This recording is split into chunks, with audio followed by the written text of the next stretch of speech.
നമസ്കാരം. ശ്രീരാഗം രുചിക്കൂട്ട് യൂട്യൂബ് ചാനലിലേക്ക് എല്ലാവർക്കും സ്വാഗതം. എല്ലാവർക്കും ഓണാശംസകൾ നേരുന്നു. ഓണനിലാവ് 2026 ആറാം ദിവസം. ഇന്ന് നമ്മൾ ബീട്രൂട്ട് തോരനാണ് ഉണ്ടാക്കുന്നത്. എങ്ങനെ ഉണ്ടാക്കണമെന്ന് നമുക്ക് നോക്കാം. അതിന് മുമ്പായിട്ട് ശ്രീരാഗം രുചിക്കൂട്ട് യൂട്യൂബ് ചാനൽ ഒന്ന് സബ്സ്ക്രൈബ് ചെയ്യുക. നോട്ടിഫിക്കേഷൻ കിട്ടാൻ വേണ്ടി ബെൽ ബട്ടൺ അമർത്തുക.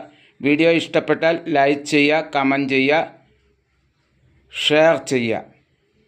ഇന്നത്തെ നമ്മുടെ ഈ വീഡിയോ സ്പോൺസർ ചെയ്തിരിക്കുന്നത്, അതുപോലെ തന്നെ സമ്മാനവും സ്പോൺസർ ചെയ്തിരിക്കുന്നത് Shine mobiles and electronics Puthenchira Thrissur.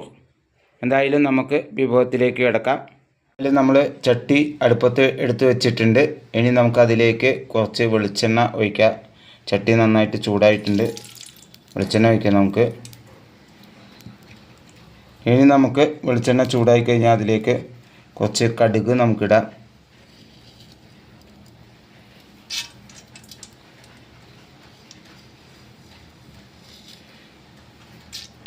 അധികം കടുക് ഇടേണ്ട, കുറച്ചിട്ട് ആദ്യം നമുക്ക്.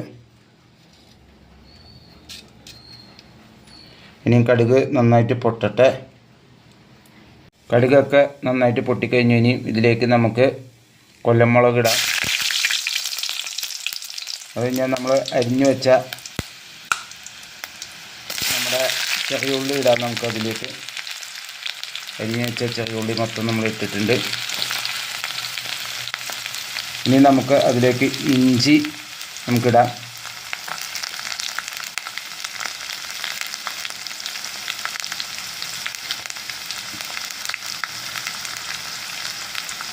അത് കഴിഞ്ഞ് നമുക്ക് അതിലേക്ക് വെളുത്തുള്ളി നമുക്കിടാം.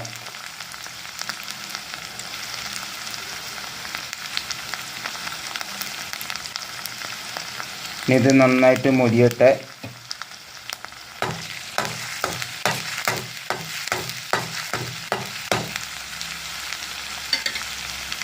നമ്മൾ കുറച്ച് കരിവേപ്പില ഇട്ട് കഴിഞ്ഞു. എന്തായാലും ഇതെല്ലാം കൂടി നന്നായിട്ട് ഇളക്കി നന്നായിട്ട് മൂക്കട്ടെ. മൂത്ത് കഴിഞ്ഞിട്ട് നമുക്ക് അടുത്ത ഘട്ടത്തിലേക്ക് എടുക്കാം. ഇനിയും നമ്മുടെ അരിഞ്ഞു വെച്ച ബീട്രൂട്ട് അതിലേക്ക് ഇടാണ് നമ്മൾ കുറച്ചായിട്ട് ഇടുന്നത്. എന്നിട്ട് നമുക്ക് നന്നായിട്ട് ഇളക്കി കൊടുക്കാം. നമുക്ക്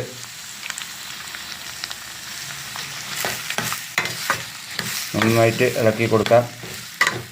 ഇനി നമുക്കതിലേക്ക് മഞ്ഞൾപ്പൊടി, അതുപോലെ നമ്മൾ എടുത്തു വെച്ച കുരുമുളക് പൊടി, ഇതൊക്കെ നമുക്കിടാം. എന്നിട്ട് നമുക്ക് നന്നായിട്ട് ഇളക്കാം. നമുക്ക് ഇത് വേവാൻ വേണ്ടി ഒരു ലേശം വെള്ളം നമുക്ക് ഒഴിച്ചു കൊടുക്കാം. അതിലേക്ക് ആവശ്യത്തിന് ഉപ്പിടാം. ഉപ്പിട്ടിട്ട് നമുക്കതിലേക്ക് വെള്ളം ഒഴിക്കാം. ലേശം വെള്ളം നമ്മൾ അതിലേക്ക് ഒഴിച്ചിട്ടുണ്ട്, അതൊന്ന് വേവാൻ വേണ്ടിയിട്ട്. നമ്മളെന്തായാലും അടപ്പം വെച്ച് അത് അടച്ചു വെച്ചിട്ടുണ്ടായിരുന്നു. നമുക്കൊന്ന് നോക്കാം അത് തുറന്ന് വെന്തിട്ടുണ്ടോയെന്ന്. ഒന്ന് ഇളക്കി കൊടുക്കണം നമ്മൾ. എന്നിട്ട് നമുക്ക് വെന്തിട്ടുണ്ടെങ്കിൽ നമുക്ക് അടുത്ത ഘട്ടത്തിലേക്ക് എടുക്കാം. ഇല്ലെങ്കിൽ നമുക്ക് ഒന്നുകൂടി അടച്ചു വെച്ച് നമുക്ക് വേവിക്കാം. അത് എന്തായാലും ആയിട്ടില്ല അത്. അപ്പോൾ ഒന്നുകൂടി നമുക്കൊന്ന് നന്നായിട്ടൊന്ന് വെന്തോട്ടെ. അത് ഒന്നുകൂടി നമുക്ക് ഇതൊക്കെ പൊത്തി വെച്ചിട്ട് നമുക്ക് ഒന്നുകൂടി അടപ്പം വെച്ച് നമുക്ക് അടച്ചു വയ്ക്കാം. നന്നായിട്ടത് വെന്ത് റെഡിയാവട്ടെ.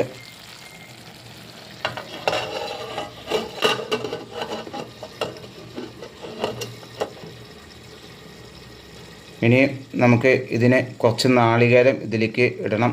അതിന് വേണ്ടിയിട്ട് നമുക്ക് നാളികേരം ചിരകിയെടുക്കാം. നമ്മൾ അതിലേക്ക് ഇടാൻ വേണ്ടിയിട്ട് ഒരു മുറി നാളികേരം ചിരകി വെച്ചിട്ടുണ്ട്. അത് വെന്ത് കഴിഞ്ഞിട്ട് നമുക്കിടാം. ഇങ്ങനെയുള്ള നല്ല ബീട്രൂട്ട് തോരനൊക്കെ നിങ്ങൾ വീട്ടിലുണ്ടാക്കി വെക്കണം. ഓണക്കാലത്തൊക്കെ നമുക്ക് ഒരു തോരൻ നമുക്ക് സദ്യയുടെ കൂടെയൊക്കെ നല്ലതാണ്. അപ്പോൾ ഇതുണ്ടാക്കി നോക്കുക. എന്തായാലും ബീട്രൂട്ടൊക്കെ വെന്തിട്ടുണ്ട്. നമുക്ക് തേങ്ങ ഇടാം. ഒരു മുറി ചിരകി വെച്ച തേങ്ങ നമുക്കതിലേക്ക് ഇടാം. ഇനി അത് നമുക്ക് നന്നായിട്ട് ഇളക്കാം. ഒന്ന് നന്നായിട്ട് ഇളക്കി യോജിപ്പിക്കാം. നമുക്ക് ഇത് ഇളക്കി യോജിപ്പിച്ചിട്ട് ഒന്നുകൂടി ഒന്ന് നമുക്ക് അടച്ച് വയ്ക്കാം. തേങ്ങയൊക്കെ ഒന്ന് ഇതിലൊന്ന് പിടിച്ച് കിട്ടാൻ വേണ്ടിയിട്ടാണ്. നമുക്ക് എല്ലാം കൂടി ഒന്ന് മിക്സ് ചെയ്ത് പിടിച്ച് കിട്ടാൻ വേണ്ടിയിട്ട് ഒന്നുകൂടി നമുക്ക് അടച്ച് വയ്ക്കിയത്. എന്നിട്ട് നമുക്കൊരു 2 മിനിറ്റ് കഴിഞ്ഞിട്ട് നമുക്ക് തുറക്കാം. എന്തായാലും നമ്മുടെ ബീട്രൂട്ട് തോരൻ ഇവിടെ റെഡി ആയിട്ടുണ്ട്. നല്ല സൂപ്പർ ബീട്രൂട്ട് തോരനാണ്. ഈ ഓണക്കാലത്തൊക്കെ നമുക്ക് സദ്യയ്ക്ക് ഉണ്ടാക്കാൻ പറ്റുന്ന ഒരു തോരനാണ് ബീട്രൂട്ട് തോരൻ. ഇതെല്ലാവരും ഇനി ഉണ്ടാക്കി നോക്കുക വീട്ടിലൊക്കെ. എന്തായാലും ശ്രീരാഗം രുചിക്കൂട്ട് ഫേസ്ബുക്ക് ചാനൽ ഒന്ന് ഫോളോ ചെയ്യുക, ലൈക്ക് ചെയ്യുക, കമൻറ്റ് ചെയ്യുക, ഷെയർ ചെയ്യുക, സബ്സ്ക്രൈബ് ചെയ്യുക. ഇനി അടുത്തൊരു നല്ലൊരു വിഭവമായി എത്തുന്നവരെ നന്ദി, നമസ്കാരം.